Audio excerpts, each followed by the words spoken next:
j'ai dépensé plus de 1,3 million d'euros pour devenir riche. 1,3 million d'euros en formation et mentorat que j'ai donné aux meilleurs stratèges business de la planète pour aujourd'hui avoir un patrimoine de plus de 90 millions d'euros. Alors concentre-toi parce que je vais te donner gratuitement les 5 lois irréversibles du succès que j'ai payées au prix fort et qui m'ont rendu très riche. Si tu les appliques, tu vas gagner des années d'échecs à tourner en rond et surtout beaucoup d'argent. Je suis Max Piccinini, business mentor, investisseur et dans ma carrière, j'ai accompagné plus de 170 000 chefs d'entreprise à devenir libres financièrement. Ce cadeau que je vais te faire aujourd'hui va remettre en question tout ce que tu pensais savoir sur la réussite et le succès. Prends de quoi noter, c'est parti. Loi numéro 1. Pensez à l'inverse du 99%. La première loi que j'ai payée très cher, ce n'est pas une technique business, c'est une façon de voir la vie. Si tu fais comme 99% des gens, tu obtiendras les résultats de 99% des gens. Et la réalité, c'est que 99% des gens ne sont ni libres, ni riches, ni vraiment alignés. On nous apprend très tôt à suivre un chemin standard. Même école, même logique, même objectif. Mais à l'école, on ne t'apprend pas à créer de la richesse. On ne t'apprend pas à penser stratégiquement. On t'apprend surtout à exécuter bêtement. C'est pour ça que j'ai fait un choix personnel qui choque souvent. Je n'ai pas mis mes enfants dans le système scolaire classique. Ils font leur éducation à la maison. Ils sont homeschooled. Beaucoup m'ont dit que c'était risqué, que c'était irresponsable, mais j'ai raisonné différemment. Si un système produit majoritairement des adultes stressés, dépendants financièrement et limités dans leur vision, pourquoi copier ce système sans réfléchir ? J'ai voulu qu'ils apprennent l'autonomie, la confiance, la création de valeur, la communication, la responsabilité. Des compétences qui font une réelle différence dans la vie. Et j'ai observé la même loi dans le business. Pendant longtemps, je faisais comme tout le monde. Je suivais les tendances, je copiais les stratégies populaires. Et le résultat, je travaillais énormément sans créer davantage. Puis un jour, un mentor m'a dit cette simple phrase. La masse cherche la sécurité. Les leaders cherchent l'écart. Un jour sur un marché où tous mes concurrents baissaient leurs prix, j'ai fait l'inverse. J'ai augmenté mes prix. J'ai assumé un positionnement premium. J'ai perdu des clients, mais j'ai gagné beaucoup plus de profit et de liberté. C'est exactement ce que font tous les grands leaders. Regarde Steve Jobs. Quand toute l'industrie cherchait à produire des ordinateurs moins chers et plus techniques, lui a fait l'inverse. Il a simplifié, il a designé, il a rendu la technologie désirable. Regarde Elon Musk. Quand tout le monde pensait que les voitures électriques étaient un marché marginal, il a investi des milliards pour accélérer la transition. Quand personne ne croyait au spatial privé, il a créé SpaceX. Ils ne sont pas devenus les 1% les plus riches par hasard. Ils sont devenus différents parce qu'ils pensaient différemment. Penser à l'inverse ne veut pas dire être rebelle pour le plaisir. Ça veut dire analyser les résultats. Si la majorité vit sous pression, plafonne ou s'épuise, copier la majorité n'est pas une stratégie. Concrètement, retiens ça. Chaque fois que tu prends une décision importante, demande-toi, est-ce que je choisis le confort ou l'avantage concurrentiel? Parce que les grands écarts financiers et personnels naissent presque toujours dans les décisions inconfortables. Mais penser différemment ne suffit pas. Une bonne idée prise trop tard reste une mauvaise décision. C'est pour ça que la deuxième loi est encore plus puissante. Loi numéro 2, décider plus vite que la moyenne. La deuxième loi que j'ai apprise en investissant des millions d'euros, elle est simple, mais elle est extrêmement inconfortable. La richesse aime la vitesse. La majorité des entrepreneurs attendent d'être prêts. Ils veulent plus d'informations, plus de certitudes, plus de garanties. Et dans le business, attendre trop longtemps revient souvent à laisser passer l'opportunité. Tu te rappelles peut-être d'un moment où tu as procrastiné et ça t'a fait défaut? Peut-être que tu te rappelles un moment dans ta vie où tu as repoussé à demain, tu as trop longtemps attendu et ça coûtait très cher et tu l'as regretté plus tard. Je me rappelle, dans ma vingtaine, j'étais tombé sur l'opportunité d'investir avec un taux garanti à plus de 14%. Et c'était au pétrole au Texas. C'était l'un de mes premiers investissements. Donc j'ai pris peur, j'ai repoussé, j'ai utilisé l'excuse de « j'ai besoin de réfléchir ». Je me rappelle que je suais au téléphone en parlant avec le commercial texan. Toutes les peurs que m'avaient transmis mes parents faisaient surface. Ne fais pas confiance aux inconnus, tu vas tout perdre, tu n'es pas un investisseur, tu n'y connais rien. Et finalement, j'ai repoussé la décision 1 jour, puis 2 jours, puis 3 jours, en inventant à chaque fois des excuses. Finalement, ils en ont eu marre. Le fonds était fermé. Je ne pouvais plus investir. Résultat, cela a dû me coûter au total sur 5 ans un manque à gagner de plus de 46 000 euros, ce qui était beaucoup d'argent pour moi à l'époque. Pendant des années, j'ai été lent. Je voulais comprendre parfaitement avant d'agir, analyser, sécuriser, optimiser. Résultat, des projets lancés trop tard, des décisions repoussées et des concurrents qui prenaient ma place. Puis un mentor un jour m'a dit cette phrase brutale. Tu n'as pas un problème de stratégie, tu as un problème de vitesse. Cette histoire m'a fait comprendre une chose fondamentale. Ceux qui réussissent le plus ne prennent pas toujours les meilleures décisions. Ils prennent des décisions, tout simplement. Quand il m'arrive de prendre une mauvaise décision, j'en tire des leçons. Et ça me permet d'augmenter la qualité de mes choix pour les prochaines fois. Et donc, grâce à cette expérience, ça permet de prendre de meilleures décisions. Alors ceux qui repoussent leurs décisions, non seulement perdent les meilleures opportunités, mais puisqu'ils en prennent peu, ils prennent souvent les mauvaises décisions. Un exemple très concret. À un moment clé, j'ai lancé une offre importante, alors que tout n'était pas prêt. Le marketing pouvait être meilleur, le produit pouvait être optimisé, l'équipe pouvait être plus solide. Mais j'ai décidé d'avancer quand même. Résultat, des clients immédiatement, des retours réels, des améliorations rapides et surtout du cash généré beaucoup plus tôt. L'action imparfaite bat toujours l'analyse parfaite. Dernièrement, j'ai sécurisé 4 villas sur Dubaï et Abu Dhabi pour moi et mes investisseurs. L'opportunité était tellement belle. J'ai analysé et j'ai sécurisé l'opération en 5 minutes seulement. 2 minutes après avoir signé, il y avait 3 autres investisseurs qui voulaient se positionner. L'argent et le succès aiment la vitesse. C'est exactement la logique du MVP, Most Viable Product. L'idée est simple. Si tu veux savoir si une entreprise fonctionne, ne passe pas 6 mois à réfléchir. Teste une version imparfaite tout de suite. Imaginons qu'Uber n'existe pas aujourd'hui et que tu veuilles lancer ce concept. La majorité des gens feraient quoi? Créer une application, lever des fonds, construire une équipe tech, passer 1 an en préparation. Un entrepreneur rapide ferait l'inverse. Il prend une voiture, il se met à la sortie d'une boîte de nuit et il propose aux gens de les ramener chez eux contre paiement. En une soirée, il a la réponse. S'il a des clients, il y a un marché. S'il n'y en a pas, il change d'idée. C'est ça la vitesse stratégique. Tester vite, apprendre vite, adapter vite. Chaque test réduit l'incertitude. Chaque décision crée de l'expérience. Chaque action augmente ton avantage. Et si tu attends d'être sûr à 100%, tu arrives toujours après ceux qui ont osé à 70%. Concrètement, applique cette règle. Prends des décisions importantes avec 70% d'informations. Le reste, tu l'apprendras en mouvement. Les entrepreneurs lents protègent leur ego. Les entrepreneurs rapides construisent leur richesse. Mais attention, même rapide, tu peux plafonner si ton environnement te limite. Et c'est exactement l'objet de la 3e loi. Loi numéro 3. L'environnement est un code de triche.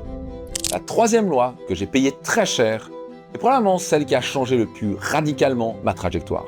Ton niveau de réussite est directement lié à ton environnement. Je viens d'Alsace, je suis né à Strasbourg, et quand j'ai commencé à parler d'ambition, d'argent, de liberté, c'était pas forcément bien vu. Après tout, j'étais qui pour avoir le droit de penser ça? Autour de moi, beaucoup de gens avaient une vision simple de la réussite. Un travail stable, une vie tranquille, pas trop de risques. Quand je parlais de richesse, de business, de croissance, de projet, certains de mes amis de l'époque me regardaient un peu bizarrement. D'autres m'ont carrément ricané au nez. Les moments les plus difficiles, c'est quand j'ai mon premier business, j'avais peut-être 21, 22 ans, et je voyais clairement un marché, quoi. Et d'un coup, je vais à un restaurant à Strasbourg avec tous mes copains, mes meilleurs potes, et d'un coup, ils ont éclaté de rire. Alors, tu veux encore des crèmes et tout ça? Tout le monde s'est foutu de ma gueule. C'était un moment les plus difficiles où je me suis senti vraiment seul. Là, je me suis rendu compte que mes meilleurs copains étaient loin d'être mes meilleurs amis. Ça m'a fait très mal, et j'ai souvent douté. Et par la suite, j'ai compris qu'ils le faisaient pas par méchanceté, mais parce que ça sortait de leur réalité. Et sans m'en rendre compte, cet environnement influençait mes décisions. Je pensais plus petit que ceux dont j'étais capable. Je me fixais des objectifs raisonnables. Je cherchais surtout à ne pas échouer. Mais un jour, j'ai pris une décision difficile. J'ai changé radicalement d'environnement. J'ai arrêté de traîner avec des gens qui me tiraient vers le bas. J'ai dit stop. J'ai commencé à fréquenter des entrepreneurs plus avancés, des chefs d'entreprise qui parlaient de liberté et de millions, des personnes pour qui créer de la valeur était normal. J'ai payé pour fréquenter des personnalités inspirantes qui avaient déjà eu du succès. J'ai investi dans des formations et des programmes d'accompagnement. Et très vite, quelque chose s'est passé. Ma vision s'est agrandie. Mes standards ont changé. Ce qui me paraissait impossible est devenu logique. Je me souviens encore d'un dîner avec un entrepreneur international lors d'un mastermind auquel j'ai participé. Je lui ai expliqué que mon objectif était de faire 1 million de chiffre d'affaires. Il m'a regardé et m'a dit « Pourquoi pas 10 ?» Cette simple question a changé ma façon de penser. Ça a fait sauter des barrières mentales que j'étais le seul à me mettre. Parce que mes barrières venaient d'un environnement où 10 millions n'était pas la norme. C'était impossible. Ton cerveau s'aligne toujours sur le niveau de la pièce. Aujourd'hui, je suis multimillionnaire. Et beaucoup de personnes avec qui je traînais au début sont restées au même niveau de vie.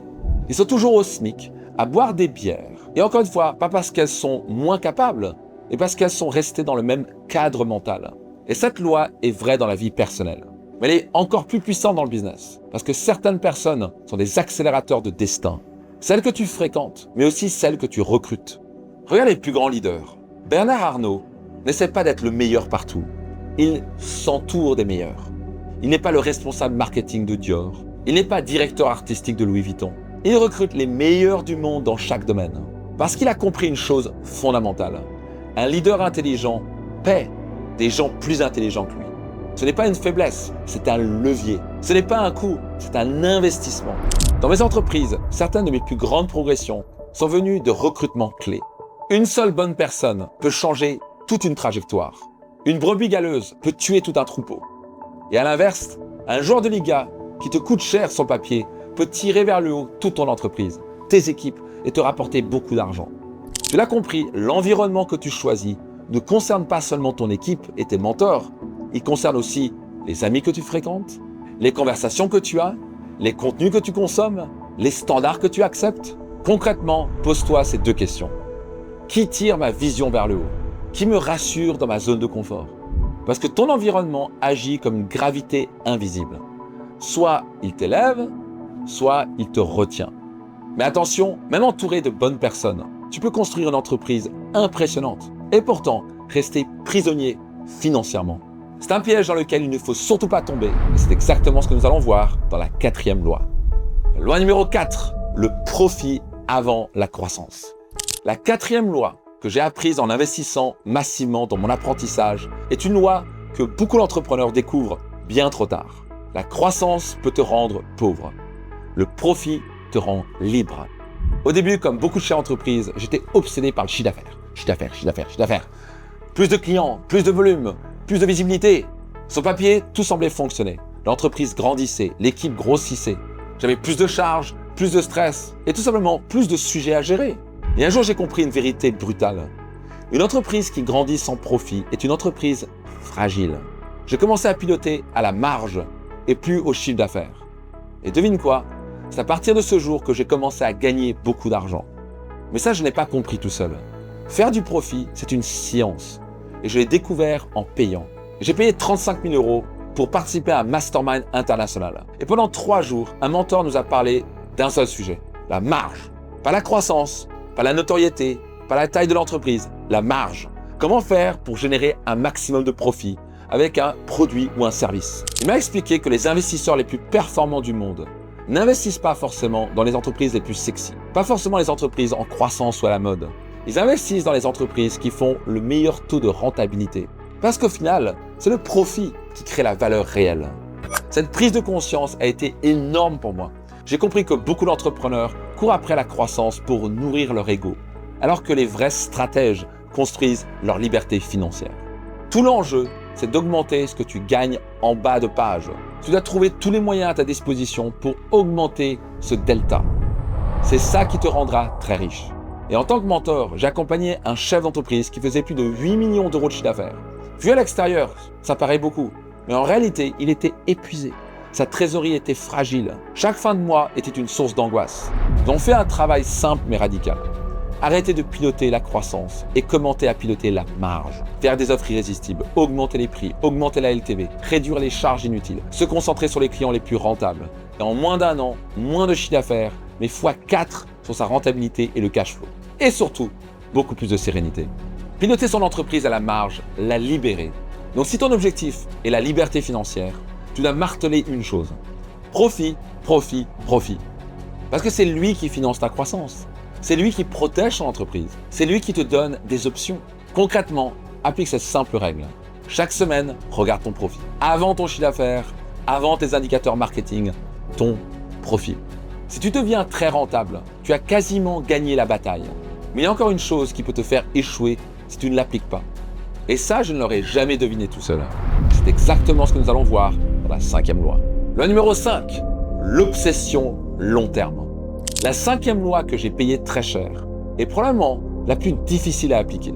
Les riches pensent en décennies, la majorité pense en semaines. La plupart des entrepreneurs veulent des résultats rapides. Ils veulent que leur entreprise fonctionne maintenant. Ils veulent voir du cash tout de suite. Ils veulent des preuves immédiates. Et c'est normal. Le stress financier pousse à chercher le court terme. Mais cette logique crée un piège. Quand tu penses court terme, tu prends des décisions de survie. Quand tu penses long terme, tu prends des décisions de construction. Et je l'ai vécu moi-même. Au début, je voulais que tout aille vite. Je lançais des projets, je changeais de stratégie toutes les semaines, cherchais des résultats immédiats. Chaque mois devenait un test émotionnel. Un bon mois, euphorie, un mauvais mois, le doute. Puis un mentor m'a dit une phrase simple. Tu ne construis pas une entreprise, tu construis un actif. Et cette phrase a changé ma vision. Parce qu'un actif ne se construit pas en 3 mois. Il se construit avec du temps, de la cohérence, de la discipline.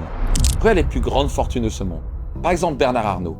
Il n'a pas bâti LVMH en 2 ans. Il a joué un jeu de plusieurs décennies.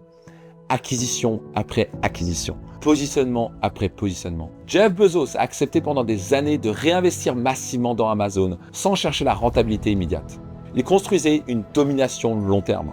Elon Musk a frôlé la faillite plusieurs fois avant que Tesla devienne une machine financière. Les bâtisseurs acceptent la lenteur stratégique. Ils comprennent que tout ce qui se construit vite peut aussi s'effondrer vite. Dans mes entreprises, les plus grandes réussites ne sont jamais venues d'un coup. Elles sont venues d'une vision répétée pendant des années. Créer une marque, structurer une offre, construire une réputation, développer une audience. Ce sont des actifs invisibles qui deviennent extrêmement puissants avec le temps. Je me souviens d'une période où j'aurais pu faire des choix plus rapides pour générer du cash immédiat. Par exemple, j'aurais pu faire comme certains, penser court terme et épuiser ma liste d'emails leur envoyant offre sur offre pour générer un profit court terme. Mais j'aurais perdu la confiance en la marque. Et pour moi, je préfère sacrifier un profit court terme pour construire une vraie marque, avec une réputation à long terme. C'est cette philosophie qui m'a permis de devenir leader de mon marché. Donc retiens ça, le long terme transforme des efforts ordinaires en résultats extraordinaires. La majorité abandonne bien trop tôt. Pas parce que le projet est mauvais, mais parce que la patience stratégique est difficile. Avant de prendre une décision importante, pose-toi cette question. Est-ce que ce choix sera encore intelligent dans 10 ans? Si la réponse est oui, tu es probablement sur la bonne trajectoire. Parce que la vraie richesse ne vient pas de l'intensité ponctuelle, elle vient de la constance. Donc tu l'as compris, j'ai dépensé plus de 1,3 million d'euros pour comprendre ces 5 lois qu'on vient de voir ensemble. Et avec le recul, je peux te dire une chose. Le vrai coût n'est pas celui de la formation. Le vrai coût, c'est l'ignorance. Ignorer qu'il faut penser différemment. Ignorer qu'il faut décider plus vite. Ignorer que ton environnement te façonne. Ignorer que le profit est la vraie priorité. Ignorer que la richesse se construit sur le long terme. Chaque année passée sans comprendre ces principes peut te coûter des dizaines, parfois des centaines de milliers d'euros. Pas parce que tu n'en es pas capable, mais parce que tu joues avec les mauvaises règles. Le business est un jeu mental avant d'être un jeu financier. Tu peux travailler dur, tu peux être motivé, tu peux être intelligent. Si ton logiciel est mauvais, tes résultats le seront aussi. Maintenant, tu connais les lois. La seule question est simple. Dis-moi en commentaire, laquelle vas-tu appliquer dès cette semaine? Parce que la différence entre un entrepreneur bloqué et un entrepreneur libre ne se joue pas sur une grande décision. Elle se joue sur une série de petits décalages stratégiques répétés dans le temps. Si tu veux aller plus loin, je t'invite à regarder maintenant cette vidéo. Je t'explique comment structurer ton entreprise pour qu'elle génère du profit, même quand tu ne travailles pas. Et souviens-toi, la vraie richesse ne commence pas sur ton compte bancaire. Elle commence dans ta façon de penser. À tout de suite!